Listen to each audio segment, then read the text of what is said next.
I didn't choose to get married. The people that I was with, it was best that we were not married. I think I did the right thing. There are love stories the screen can never contain, relationships that begin in fiction and bleed quietly into real life. Diane Keaton and Al Pacino were one of those stories. Their chemistry in The Godfather was not just written, it was lived. But what began as fascination became distance, and for decades, Keaton chose silence. I have to say, I have a lot of memories of Diane. I guess I feel as though I've known you my whole life. Now, after years of mystery and restraint, she has finally spoken, softly, thoughtfully, about why she loved him and why she never married him. It is not a tale of scandal. It is a lesson in timing, power, and heartbreak. Here is the story behind Diane Keaton breaking her silence on Al Pacino, and the truth about why she walked away. The meeting that changed everything. When Diane Keaton first met Al Pacino on the set of The Godfather, it was not stardom that drew her, it was stillness. He barely spoke, yet every silence felt electric. What began as professional respect soon blurred into fascination. She would later admit that she fell for him long before Michael Corleone ever said a word. The early days of filming felt like stepping into another world. Francis Ford Coppola's set demanded precision, patience, and an almost spiritual attention to truth. Pacino moved through that space like a ghost, focused, unreadable, magnetic. Keaton once said, "He had this presence that made everyone slow down, like time itself waited for him to speak." His stillness was not shyness, it was power. For Keaton, it was irresistible. Their chemistry grew not from rehearsals, but from what happened when the cameras stopped. Keaton, still finding her footing in Hollywood, was struck by how different Pacino was from anyone she had met. He did not chase attention, he escaped it.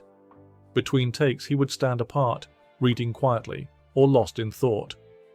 Keaton would watch him, drawn to the quiet intensity of a man who seemed allergic to the spotlight. She later said that just being near him felt like standing in front of something unexplainable. The line between performance and feeling blurred. Every look, every shared silence carried something unspoken. By the end of filming, they were not just acting, they were intertwined. Keaton once reflected, "I did not know where the movie ended and my feelings began."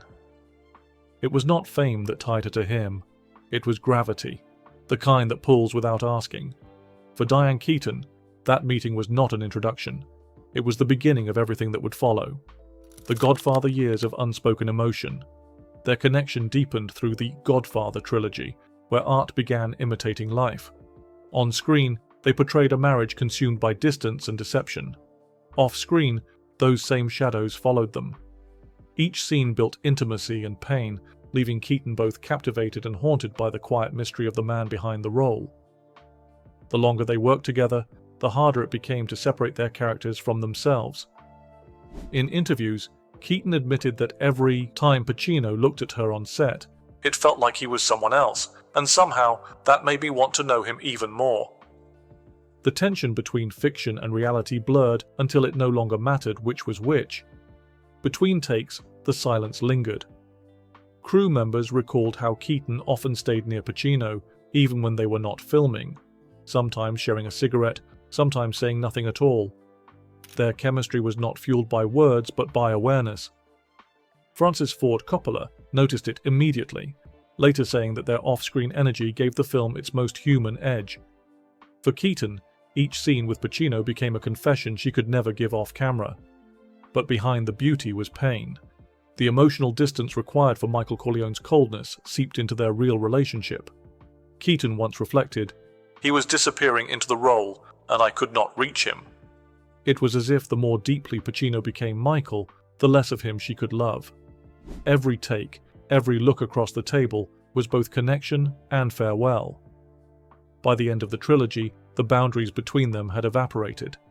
The camera had captured not just performances, but the rise and quiet ruin of something real.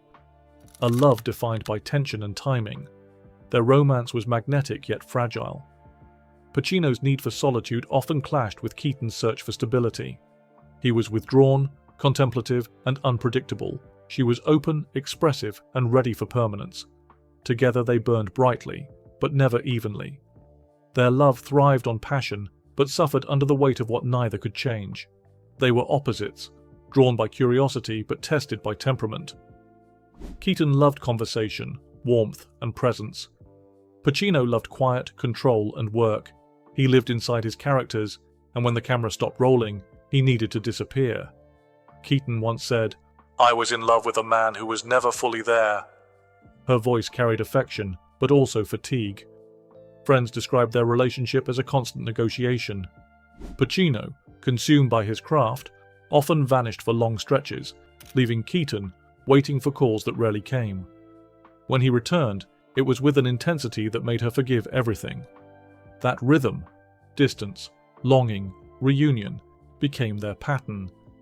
For Keaton, love became a form of endurance, but time exposes the limits of even the deepest affection. The more Pacino chased his art, the more Keaton realized she was losing herself in the waiting. She admired his brilliance, yet feared its cost. Years later, she said, "He was everything I wanted, but only when he wanted to be." That imbalance defined them, two artists whose emotional timing never aligned. Their love was not failure, it was a masterpiece undone by timing. For Keaton, Pacino was both muse and heartbreak, proof that even the truest connection can fracture when art demands all that love cannot give. The moment she chose to walk away. As years passed, Keaton longed for something more lasting, a promise that never came. Pacino, focused on his craft, resisted the idea of marriage. When Keaton realized that waiting would mean losing herself, she ended it. Her decision was not an act of anger, it was a quiet reclaiming of her own rhythm and peace. By then, their love had stretched across years of films, separations, and reconciliations. Keaton had built her own legacy, moving from The Godfather to Annie Hall and beyond. Yet her heart remained tied to the man who never seemed fully present. She once said, "I wanted something permanent, and he wanted freedom. You cannot hold both." The contrast between them, his restlessness and her longing for stillness, was beautiful but unsustainable. Pacino, by all accounts, adored her, but his devotion belonged to his work first.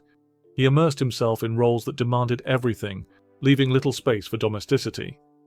Keaton would wait, hope, and occasionally challenge him, only to find him slipping further away into the solitude of creation. Friends said their final argument was not dramatic, it was quiet, almost resigned. She did not want to change him anymore, she just wanted to feel seen. Years later, Keaton reflected with grace, "Leaving him was like walking away from sunlight, but sometimes the light is too bright to live under." That moment was not about heartbreak, it was about survival. She had loved deeply, given fully, and finally understood that love cannot thrive on potential alone. Her departure was not defiance, it was clarity, a quiet ending to a story that had shaped her and shadowed her all at once, a distance that became respect. Their breakup did not end their connection. Time softened what pain could not. Each rose to new heights in their careers, yet neither erased the other from their story. When asked years later, Keaton spoke of Pacino not with resentment, but with admiration, the kind that lingers only when love never truly leaves. In the years that followed, their paths often crossed in silence. Hollywood loves a reunion, but theirs came not on screen. It came in glances, in laughter shared backstage, in mutual respect. Keaton once remarked, "I will always love him. That is not something you outgrow." It was not nostalgia, it was truth. Pacino, too, never dismissed her. In interviews, he called her a remarkable woman and admitted that their bond was beyond definition. The affection lingered, tempered by age and perspective. What had once been longing had become gratitude. They no longer belonged to each other, but each carried the other's ghost into every role thereafter. Keaton's later success, her acclaimed performances, her distinct individuality, owed partly to the lessons she learned from loving him. She found strength in solitude, turning heartbreak into art. "He made me brave," she said once. "Even when he broke my heart, he made me brave." That admission was not about pain, it was about growth and understanding. Their love had become legacy. Neither sought to rewrite it or forget it. It existed in the margins of their careers, a quiet thread of understanding that outlasted passion. In the end, they did not need closure. They had respect, the kind that time does not erase, only deepens further with every passing year. Her silence finally broken. For decades, Diane Keaton chose silence over spectacle. But in recent reflections, she finally spoke, not to revisit heartbreak, but to honor it. Her words were calm, almost grateful. In sharing the truth, she revealed not regret, but understanding, that some loves are not meant to last, yet still define everything that follows. For years, questions about Al Pacino followed her wherever she went. She always smiled, deflected, or turned the subject toward her work. But time has a way of softening the edges of memory. When she finally chose to speak, her tone was not nostalgic. It was clear. "He was the love of my life," she said simply, pausing before adding, "but we just were not meant to live together." It was not confession. It was closure, delivered with the grace of someone who had made peace with the past. Keaton described their love not as tragedy, but as a gift, something imperfect yet profound. In interviews promoting her memoir, she explained that silence had once protected her. Now, it helped her reflect. "I think I loved him because he was unknowable," she admitted, "and that mystery stayed with me." That admission carried no bitterness, only acceptance of a truth that shaped her work, her art, and her heart. What emerged from her reflections was not the story of loss, but of evolution. Through her silence, Keaton preserved what was sacred. Through her words, she finally set it free, allowing memory to breathe with dignity and grace. In breaking her silence, Diane Keaton did not reopen old wounds. She closed them, gently, completely, and forever. Diane Keaton's story with Al Pacino was never about endings. It was about what remains, how love can exist long after it is over, shaping who we become. Their relationship, like the films that brought them together, was built on silence, trust, and moments that said everything without a word. Time turned heartbreak into reverence and distance into peace. Keaton's decision to finally speak was not nostalgia. It was courage. She reminded the world that love does not always need permanence to matter. Some stories live precisely because they were never finished. In her calm, measured truth, we see something universal, the beauty of letting go with grace. Which part of their story resonated most with you? Share your thoughts below, and remember to subscribe for more untold stories from Hollywood's hidden past.